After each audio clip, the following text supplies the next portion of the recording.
5 मिनिटांच्या एका सुनावणीची फी तब्बल 15 ते 20 लाख रुपये। एकीकडे सुप्रीम कोर्टात संविधान वाचणारा वकील तर दुसरीकडे संसदेतही खासदार म्हणून हजेरी। एकाच वेळी राजकारण, कायदेशास्त्र आणि साहित्यात तितकीच पकड असलेला चेहरा म्हणजे कपिल सिब्बल। सुप्रीम कोर्टातील अनेक ऐतिहासिक केसेस लढण्यापासून ते देशात 2G, टेलिकॉम आणि शिक्षण क्षेत्रात मोठे निर्णय घेण्यापर्यंत कपिल सिब्बल यांचं नाव नेहमीच चर्चेत राहिलं। पण IAS पास होऊन त्यांनी वकिली का निवडली? त्यांची संपत्ती किती आहे? या व्हिडिओमध्ये सगळं सविस्तर जाणून घेऊयात। नमस्कार, मी अक्षरा चोरमारे, आपण पाहताय लोकमत।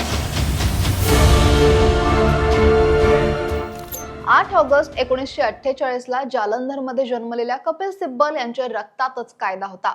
वडील हिरालाल सिब्बल हे देशातील प्रसिद्ध वकील होते। कपिल सिब्बल यांचं सुरुवातीचं शिक्षण दिल्लीच्या प्रसिद्ध सेंट स्टीफन कॉलेजमधून झालं। त्यांनी तिथून इतिहास विषयात पदवी आणि पदव्युत्तर शिक्षण पूर्ण केलं आणि त्यानंतर त्यांनी दिल्ली विद्यापीठातून LLB हे पूर्ण केलं। पण कथा इथंच संपत नाही। 1973 मध्ये त्यांनी भारताची सगळ्यात कठीण मानली जाणारी UPSC IAS परीक्षा उत्तीर्ण केली आणि त्यांना प्रशासकीय सेवेत जाण्याची मोठी संधी होती। पण वकिलीची आवड इतकी तीव्र होती की त्यांनी IAS ची नोकरी थेट नाकारली। त्यानंतर त्यांनी जगातील सर्वोत्तम मानल्या जाणाऱ्या हार्वर्ड लॉ स्कूल मधून LLM ची पदवी संपादन केली। 1973 मध्ये बार काउन्सिल मध्ये नाव नोंदवल्यानंतर 1989 मध्ये त्यांना भारताचे अतिरिक्त सॉलिसिएटर जनरल म्हणून नियुक्त करण्यात आलं। वयाच्या अवघ्या 41व्या वर्षी हा मान मिळवणारे ते त्या काळातले सगळ्यात तरुण वकील ठरले। आता वळूयात एका अशा मुद्द्याकडे ज्याची दिल्लीपासून गल्लीबोळापर्यंत नेहमीच चर्चा असते, म्हणजे त्यांची वकिलीची फी किती आहे आणि कपिल सिब्बल यांची संपत्ती किती आहे। तर कपिल सिब्बल हे भारतातील सगळ्यात महागड्या टॉपच्या वकिलांपैकी एक मानले जातात। त्यांची एका दिवसाची किंवा फक्त एका अपीअरन्सची फी लाखोंमध्ये आहे। सुप्रीम कोर्टात एका सुनावणीसाठी ते तब्बल 15 लाख ते 22 लाख रुपये फी आकारतात। आता त्यांची एकूण संपत्ती, निवडणूक प्रतिज्ञापत्र आणि वेगवेगळ्या मीडिया रिपोर्ट्सनुसार त्यांची आणि त्यांच्या पत्नीची एकूण संपत्ती 2022 पर्यंत 200 ते 250 कोटी रुपयांपर्यंत किंवा त्यापेक्षा जास्त होती आणि आता ती 300 कोटींच्या पार गेल्याचं कळतंय। दिल्लीतील सगळ्यात महागड्या भागात जोरबाग आणि ल्युटियन्स झोन मध्ये त्यांचे आलिशान बंगले आहेत आणि कोट्यवधी रुपयांची शेत जमीन सुद्धा त्यांच्याकडे आहे। गाड्यांच्या व्यतिरिक्त कपिल सिब्बल यांच्या मालमत्तेचा मोठा हिस्सा हा कोट्यवधी रुपये किमतीच्या या स्थावर मालमत्तेत आहे। त्यांच्या मालकीच्या व्यावसायिक आणि निवासी मालमत्ता अनेक शहरांमध्ये आहेत। व्यावसायिक मालमत्तेचा विचार करता लुधियाना, चंदीगड, दिल्ली, बंगळुरू इथं त्यांच्याकडे जवळपास 4 कोटी रुपये किमतीच्या मालमत्ता आहेत। तर सिकंदराबाद, पाटणा, दिल्ली, चंदीगड, गुरुग्राम आणि हैदराबाद इथं असलेल्या त्यांच्या निवासी मालमत्तांचं मूल्य हे 100 कोटी रुपयांच्या आसपास आहे। कपिल सिब्बल हे देशातील अशा मोजक्या नेत्यांपैकी एक आहेत ज्यांची मालमत्ता 100 किंवा 150 कोटी रुपयांपेक्षा जास्त आहे। 2016 मधल्या त्यांच्या प्रतिज्ञापत्रानुसार त्यांच्या एकूण मालमत्तेचं मूल्य 212 कोटी रुपये होतं। यामध्ये बँक खात्यातील 14 कोटी रुपये आणि 3 लाख रुपयांची रोख रक्कम तेव्हा त्यांच्याकडे होती। या आकडेवारीत आता खूप जास्त मोठा फरक झालाय, वाढ झालीय।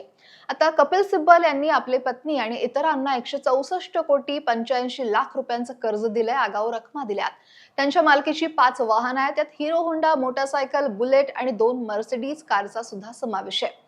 आता वकिली सोबतच त्यांचा राजकीय प्रवास सुद्धा तितकाच वादळी आणि प्रभावी राहिलाय।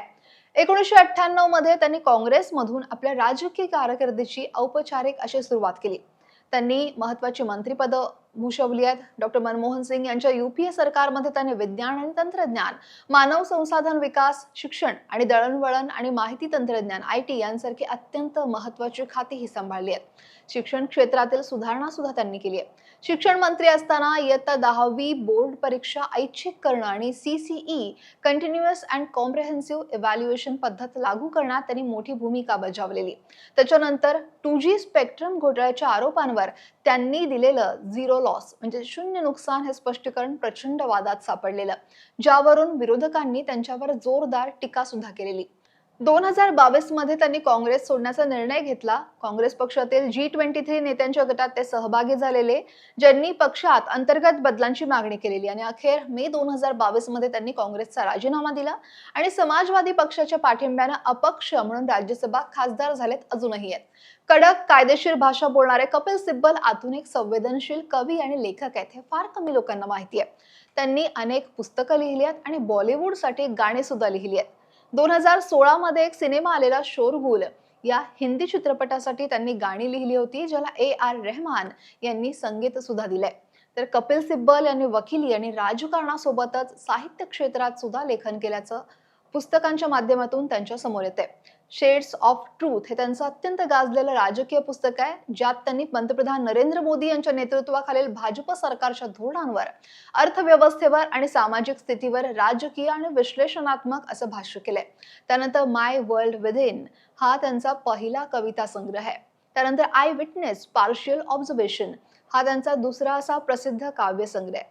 त्यानंतर अजून एक पुढं म्हणजे reflection in rhymes and rhythm या पुस्तकात सुद्धा त्यांनी यमक आणि लयच्या स्वरूपात आपले विचार असतील, निबंध असतील किंवा कविता या मांडल्यात. त्यानंतर पुढचं पुस्तक म्हणजे जुमलो का सच हे पुस्तक त्यांनी हिंदी भाषेत प्रकाशित केले आणि यात राजकीय विधान आहेत, आश्वासन आहेत आणि त्यांची वास्तवता यावर प्रकाश सुद्धा टाकलाय. सुप्रीम कोर्टात सिब्बल उभं राहतात तेव्हा त्यांची युक्तिवादाची शैली आणि कायद्याची पकड ही भल्या भल्यांना विचार करायला लावते. त्यांनी लढलेले काही अत्यंत गाजलेले खटले सुद्धा आहेत, ज्याची उदाहरणं मी तुम्हाला सांगणार आहे. एक तर न्यायाधीश V रामस्वामी महाभियोग. 1993 मध्ये भारताच्या इतिहासात पहिल्यांदाच एका न्यायाधीशाविरोधात महाभियोगाची प्रक्रिया सुरू झालेली. सिब्बल यांनी संसद सदस्यांसमोर तब्बल 6 तास युक्तिवाद करून हा महाभियोग फेटाळायला लावलेला. त्यानंतर ट्रिपल तलाक प्रकरण. मुस्लिम वैयक्तिक कायद्याच्या संरक्षणासाठी त्यांनी all India Muslim personal law बोर्डाची बाजू मांडलेली. त्यानंतर कलम 370 रद्दीकरण. जम्मू काश्मीर मधून कलम 370 हटवण्याच्या केंद्र सरकारच्या निर्णयाविरोधात त्यांनी सुप्रीम कोर्टात जोरदार युक्तिवाद केलेला. त्यानंतर महत्वाचा म्हणजे महाराष्ट्रातला शिवसेना पक्ष आणि चिन्हवाद. महाराष्ट्रातल्या सत्ता संघर्षाच्या वेळी उद्धव ठाकरे गटाची बाजू सुप्रीम कोर्टात मांडणारे मुख्य वकील कपिल सिब्बलच आहेत. खरं तर IAS ची नोकरी नाकारण्यापासून सुरू झालेला हा प्रवास आज देशातील सगळ्यात प्रभावशाली वकील आणि राजकीय रणनीतिकार म्हणून प्रस्थापित झालाय. राजकीय मतभेद काहीही असले तरी कायदे क्षेत्रातील आणि भारतीय राजकारणातील कपिल सिब्बल यांचं योगदान हे नाकारता येत नाही. तुम्हाला काय वाटतंय? वकील म्हणून कपिल सिब्बल जास्त यशस्वी आहेत की राजकारणी म्हणून? तुम्ही त्यांचं कोणतं पुस्तक वाचलंय? कमेंट नक्की करा आणि लोकमत सबस्क्राईब करायला विसरू नका.